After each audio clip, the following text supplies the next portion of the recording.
Fashionable बहू, संस्कारी ननद। शोभा की इकलौती बेटी साहिल ने एक फैशनेबल लड़की विभा से लव मैरिज कर ली और उसे अपने घर ले आया। उसकी माँ ने दोनों को देखा तो बोलने लगी, अरे साहिल, ये किस नाटक वाले को ले आया तू? और इसने ये इतने छोटे कपड़े क्यों पहन रखे हैं? माँ, ये नाटक वाली नहीं, आपकी बहू है। मैंने इससे शादी कर ली है। विभा, माँ के पैर छुओ। कम ऑन साहिल, मैं किसी के पैर नहीं छू सकती। विभा, ये हमारा कल्चर है, घर के बड़ों के पैर छूते हैं।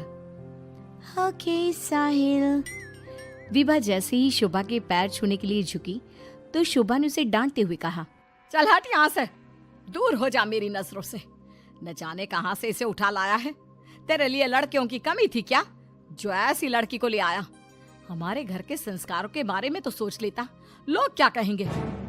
माँ, आप भी कैसे पुराने जमाने की बात कर रही हो?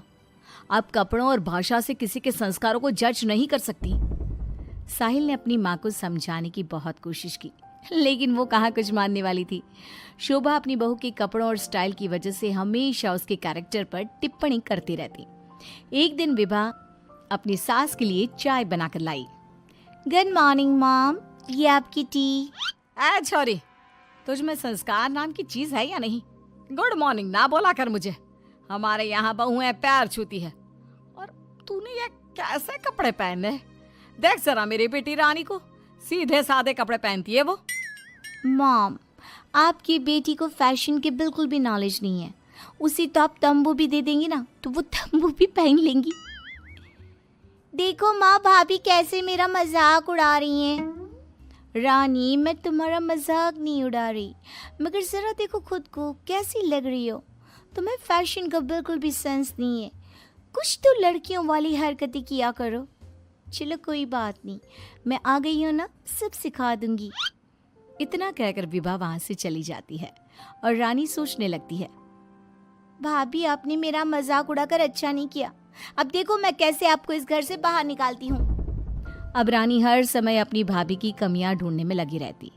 रानी की माँ तो विभा से नफरत करती ही थी, लेकिन घर से निकालने के लिए जरूरी था कि साहिल भी विभा से नफरत करे। एक दिन घर में पूजा हो रही थी। घर के सभी सदस्य पूजा में शामिल हुए, लेकिन विभा नहीं हुई। जब पूजा खत्म हुई तो रानी ने कहा, भैया माना कि भाभी फैशनेबल हैं, लेकिन इसका मतलब ये तो नहीं कि वो भगवान में बिल्कुल आस्था ना रखे। उन्हें पूजा में तो आना चाहिए था ना। हाँ बेटा, तूने अपनी मर्जी से शादी तो कर ली, अब अपनी मॉडल बहू को घर के तौर तरीके तो सिखा दे। अपनी बहन और माँ की बात सुनकर साहिल विभा के पास गया और उससे कहने लगा, विभा, आज घर में पूजा थी, तुम क्यों नहीं आई पूजा में? पता है लोग कितनी बातें बना रहे थे। माय डियर हस्बैंड, इतना गुस्सा क्यों हो रहे हो? जरूरी नहीं कि भगवान को खुश करने के लिए पूजा में शामिल होना पड़े। जब भगवान को दिल से याद कर लो ना तो बस उसी समय होगी उनकी पूजा। विभा, तुम शब्दों के जाल में मुझे मत फंसाओ। मैं जानता हूँ तुम इन सब चीजों को नहीं मानती, लेकिन तुम माँ की खुशी के लिए ही चली जाती। कम ऑन डार्लिंग, तुम तो छोटी सी बात को खींच रहे हो। मुझे पूजा में जाने से कोई प्रॉब्लम नहीं थी। मुझे किसी ने बताया ही नहीं पूजा के बारे में। अगर माया रानी बता देती तो मैं चली जाती। इसी तरह दोनों में काफी देर तक बहस चलती रही। अब विभा की ननद और सास किसी न किसी बात पर दोनों का झगड़ा करवाती रहती। जो भी शोभा के घर आता तो वो उसके सामने अपनी बेटी और बहू की तुलना करती। एक दिन उनके घर पर उनकी पड़ोसन आई।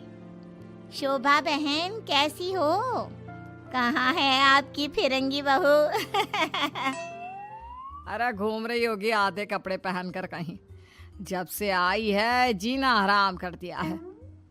शोभा बहन, वैसे जो भी हो, आपके बेटे साहिल ने ऐसी लड़के से शादी करके सही नहीं किया। आपके घर में सब कितने संस्कारी हैं। आपने अपनी खुद की बेटी की कितनी अच्छी परवरिश की है, और आपकी बहू, उसके तो पूरे मोहल्ले में चर्चे हैं। हाँ बहन, बात तो सही कह रही हो। एक मेरी बहू है जिसे ना बात करने का तरीका आता है, ना कपड़े पहनने की तमीज है, और एक मेरी बेटी है, संस्कारी, सुंदर, सुशील, सर्वगुण संपन्न है मेरी बेटी। आप तो जल्द से जल्द बस अपनी बेटी की शादी करने के बारे में सोचो। कहीं ऐसा ना हो कि आपकी बहू के चक्कर में आपकी बेटी से कोई शादी ही ना करे। पड़ोसन की बात शोभा के दिमाग में बैठ जाती है और वो रानी के लिए रिश्ता ढूंढना शुरू कर देती है। एक दिन शोभा की तबीयत अचानक खराब हो जाती है। माँ, क्या हो गया है आपको? आप दिन भर अपने कमरे में लेटी क्यों रहती हो? अरे पता नहीं बेटी क्या हो गया है, कई दिन हो गए बुखार आ रहा है। मॉम, आपको डॉक्टर के पास जाना चाहिए, ऐसे तो आपकी हेल्थ खराब होती जाएगी। ओ अंग्रेजन, अपनी अंग्रेजी अपने पास रख। माँ किसी डॉक्टर के पास नहीं जाएगी। मैं अभी माँ को काढ़ा बना कर देती हूँ, माँ बिल्कुल ठीक हो जाएंगी। लेकिन रानी, डॉक्टर ब्लड टेस्ट करके बता देगा कि मॉम का फीवर क्यों नहीं उतर रहा। इसी तरह कई दिन हो गए। शोभा का बुखार उतरने का नाम नहीं ले रहा था और रानी उन्हें डॉक्टर के पास जाने नहीं दे रही थी। एक दिन विभा रानी को बिना बताए शोभा को डॉक्टर के पास ले गई। शोभा को 4-5 दिन हॉस्पिटल में रहना पड़ा। इसी बीच विभा ने अपनी सास की बहुत देखभाल की, लेकिन रानी एक बार भी अपनी माँ से मिलने नहीं आई। बहू, मेरी इतनी ज्यादा तबीयत खराब थी, लेकिन रानी मुझसे एक बार भी मिलने नहीं आई। डोंट वरी मॉम, घर में कोई नहीं है ना, तो वो घर में ही रहती है। अब डॉक्टर ने बोला है कि आप घर आ सकती हैं, तो आप ज्यादा सोचिए मत। अब शोभा को पहली बार अपनी बेटी और बहू के संस्कारों के बीच का अंतर पता चला। शोभा अपनी बहू को प्यार करने लगी। एक दिन शोभा ने विभा से कहा, बहू, आज शाम को लड़के वाले रानी को देखने आ रहे हैं। रानी और तुम बाजार चली जाओ, खाने का कुछ सामान और रानी के लिए अच्छी सी साड़ी लेकर आना।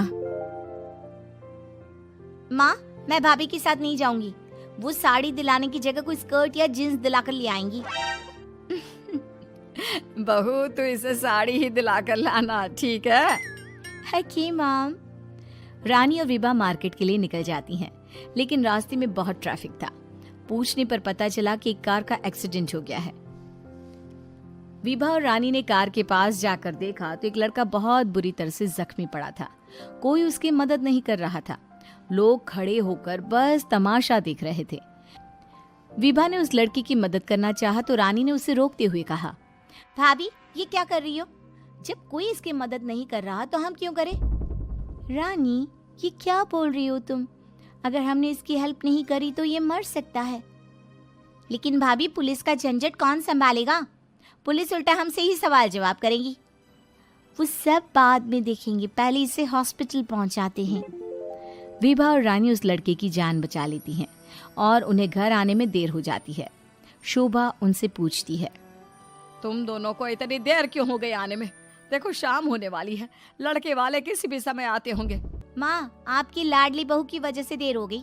मुझे आज पता चला भाभी को समाज सेवा का शौक भी है। रानी ने पूरी बात अपनी माँ को बता दी।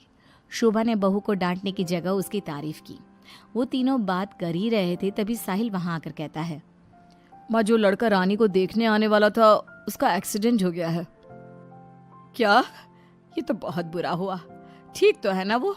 हमें जल्दी उसे देखने जाना चाहिए। माँ, वो ठीक है, उसके घर वाले बता रहे थे कि 2 लड़कियों ने उसे हॉस्पिटल पहुंचाया है। अगर वो उसे वक्त पर हॉस्पिटल ना लेकर जाते तो उसका बचना मुश्किल था। 2 लड़कियों ने? डार्लिंग, हमने भी आज एक लड़की का हॉस्पिटल पहुंचाया था। कहीं ये लड़का वही तो नहीं जो रानी से मिलने आ रहा था? सभी हॉस्पिटल पहुंचे तो ये लड़का वही निकला जिसकी जान विभा और रानी ने बचाई थी। सब ने दोनों की बहुत तारीफ की। रानी ने अपनी भाभी से माफी मांगते हुए कहा, भाभी, मुझे माफ कर दो। मैंने हमेशा आपको गलत समझा। अगर आप ना होती तो मैं कभी भी किसी अनजान आदमी की मदद ना करती। डोंट क्राई डियर, हमें अच्छे काम करते रहने चाहिए। साहिल दोनों की बात सुनकर कहता है, देखा रानी, मैं कहता था ना, संस्कार चरित्र में दिखाई देते हैं, कपड़ों और भाषा में नहीं।